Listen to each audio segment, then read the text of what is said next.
Sino yung may-ari ng Gabin Ventures Inc., GVI? Sino yung may-ari ng Playmate Leisure Solutions Corporation? Sino may-ari ng PhilWeb Corporation? 4 lang po yung babanggitin ko. I was informed that these 4 online gaming operators corner more than 80% of the entire market for this gambling operation. Sino po itong mga lalaking? Kilala ko po lahat ito, kaya lang gusto ko marinig sa PAGCOR. Isasubmit nyo po ba sa komite kung sino-sino ang may-ari ng mga gaming platforms na ito? Mr. PAGCOR, can you make a commitment na isubmit po ninyo? Po, Mr. Chair. Ako po ay miyembro ng Iglesia ni Cristo, kaya kapag ako po ay nagsugal, matitiwalag po ako. Kaya alam na po ninyo kung anong posisyon ko dito. Kaya lang, bago po natin gawin ang dapat gawin, gusto ko malaman kung gaano tayo kahanda. Halimbawa, total ban. No, total ban ang ating napag-usapan. Gaano tayo kaseryoso? Kasi po, kunwari, yung online gambling platforms, naisara nating lahat. Eh, paano yung waiting? Ako po, grade 1 pa lang ako, may waiting na sa amin. Hanggang ngayon, nandun pa rin po. So, nagsasara tayo, pero bukas tayo sa iba. So, baka mamaya sabihin ng tao, hindi naman totoo yung pinagsasabi ng mga senador na ito. Gusto ko po, seryosohan. Gaano po tayo kaseryoso na gawin natin lahat to? Kasi po, tingnan ninyo, sa public administration, meron po tayong mga key principles in public policy. Ang nakaakma pong key principle in public policy sa ganitong klaseng suliranin, yung pong tinatawag nilang Pareto efficiency. Minsan tinatawag pa rin itong Pareto optimality. Ano po ibig sabihin nun? It describes a situation where a state is supposed to allocate resources in a way that makes it impossible to make one very happy, but also making the other very, very sad. Tingnan po ninyo, in accordance with the charter and the governing board of the PAGCOR, yung earnings are distributed as follows. 5% of winning goes to BIR, that's franchise tax. 50% of the 90% balance goes to the National Treasury as national government mandated income share. Cities hosting PAGCOR casinos are given fixed amount for their respective community projects. Ito po yung pang corporate income tax. 5% of the balance after the franchise tax and national government mandated income share goes to the Philippine Sports Commission for the country's sports development programs. 1% of net income goes to the Board of Claims. Dangerous Drugs Board, 5 million a month. It provides funds for the implementation of comprehensive dangerous drugs, for the establishment, maintenance, operation of drug rehabilitation centers, and the Sports Incentives and Benefits Act. PAGCOR is also in coordination with the Department of Energy, ay ini-implement po nila yung RA 9153 or the Renewable Energy Act of 2008. Batas mo yata ito, Senator Zubiri. A funding which will be sourced from 15% of PAGCOR's annual net income. Remaining balance of PAGCOR's income is remitted to the social fund to sustain the priority projects of the Office of the President. 50% of the national government share from PAGCOR's gaming income shall be transferred to PhilHealth to fund the Universal Healthcare Center. Paano po ngayon yan? Napakaraming tatamaan ngayon. Paano natin sasagutin ngayon ng biglaan sa ating mga kababayan ito? Nang hindi tayo pagsususpetsahan na gagaling-galingan ng mga senador na ito, pero baka wala ring magawa. Gusto nating iban talaga. Ako po, number 1, gusto ko ring iban yan. But let's face it, bakit po naging salot ito, sabi ng ating chairman? Gaano kalaki yung salot? Bakit lumaki yung salot? Anong ginagawa ng PAGCOR? Ang PAGCOR po, sa aking pagkakaalam, kayo po ang may mandato nito. Presidential Decree 1869 as amended by PD 1993, Executive Order 260, at saka RA 9487. Whereas, sabi po niya rito, let me read this, Mr. Chair. PAGCOR's operation has enabled the government to identify the potential sources of additional revenue, provided games of chance are strictly managed and made subject to close scrutiny, regulation, supervision, and control of the government. Bakit nagkaroon ng breakdown ng control, ng supervision, ng scrutiny? Bakit sang-ayon ngayon sa mga nagsipagsalita ng mga kasama ko ay lumala ng lumala and we're facing a social ogre siguro. Ano po ang ginagawa ng DICT, for example? Kayo po ay magbabantay din dito. So ito po lahat pag-usapan muna natin. Sino-sino po ba ang may-ari ng mga online game platforms? Siguro po kailangan isubmit sa atin ng PAGCOR sino po yung malalaki talaga. Halimbawa po, sino ang may-ari ng AB Leisure Exponent Inc.? Sino yung may-ari ng Gabin Ventures Inc., GVI?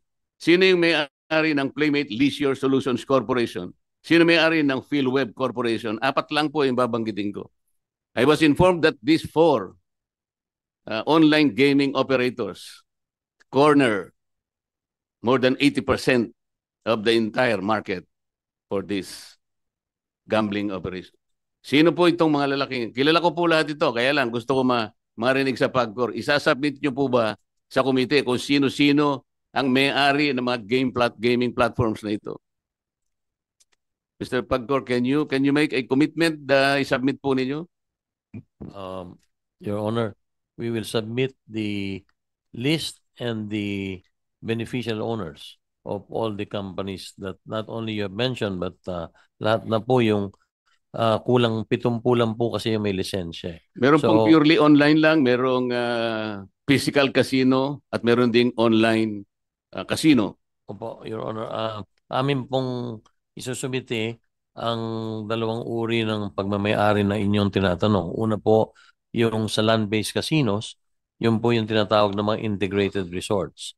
So kung saan yun po ay may mga iba't ibang pag-aari din. Ngayon, meron din po yung mga land-based casinos na yon na integrated resorts. Sila po ay meron ding online gaming na negosyo nakalaki po sa kanilang lisensya.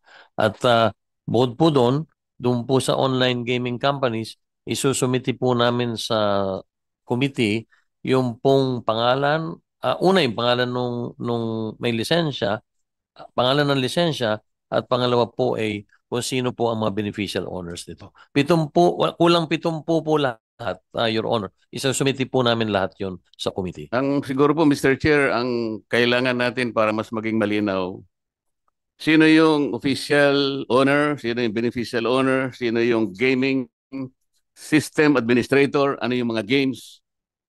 Katulad po ng halimbawa, itong AB Leisure Exponent Inc. Yung mga games niya po, ito yung DG Plus, Arena Plus, Bingo Plus. Ito po yata yung nag-sponsor nung isang concert. Ngayon lang, pati po ako ay kanyang idinawit. Nagpapatawa po siya. Nakita niya yung dating Senador Grace po na nagtatawa. Natawa po at siguro naging successful siya. Napatawa niya si Senador Grace po. Bigla ba niya naman sinabi, tingnan niyo yung mukha ni Marcoleta kung matatawa kayo. Napakawalang hiya nung tao na yun, Mr. Chair. Ayaw ko na pong patuksin siya. Ang nag-sponsor po yung DG Plus. Kaya po lumalaki po eh. Gumagamit po sila ng mga ganong klaseng mga sikat na mga tao. So, alam ko po malaking pag-uusap ito, Mr. Chair. At alam ko, I think the PAGCOR and the DICT will be struggling to reinvent themselves kung paano ma-address ito. Halimbawa, mapag-usapan natin total ban.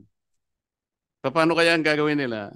Sa ngayon pa lang, Mr. Chair, I would suggest, kung nandito po yung representative ng BSP, na silang nagre-regulate po ng mga e-wallets. I believe, Mr. Chair, the BSP should issue a suspension order to e-wallet platforms to deny links to all these online game platforms para wala nang pag-uusapan. Can the BSP do that?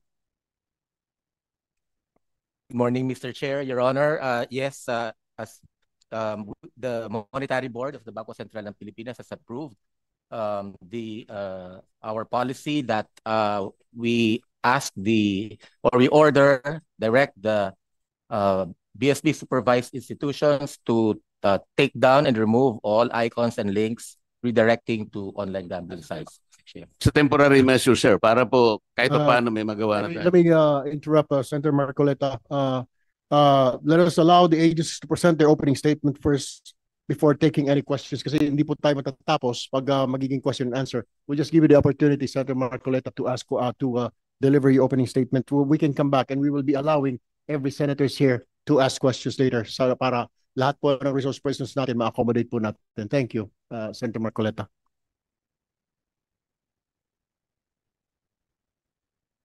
Thank you. Anyway, may now request the Committee Secretary to acknowledge our resource persons. Committee Secretary, go ahead, please.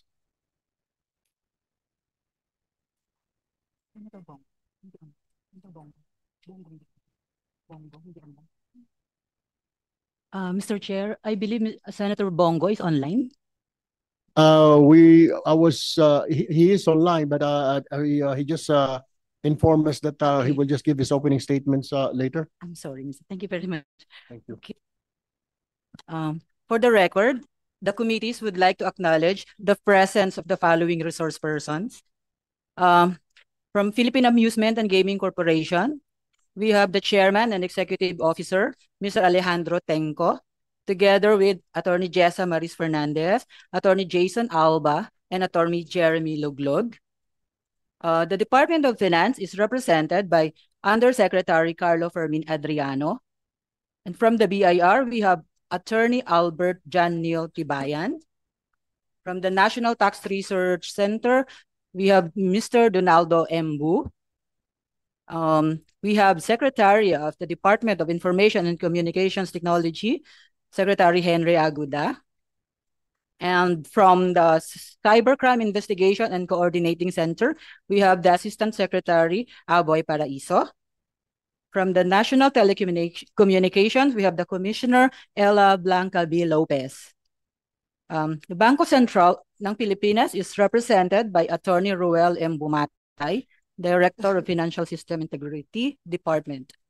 And from the Philippine National Police, we have from the Anti-Cybercrime Group, Police Brigadier General Bernard Ariang, Police Lieutenant Colonel J.B. Bayani, Police Lieutenant Colonel Anacleto Daliba.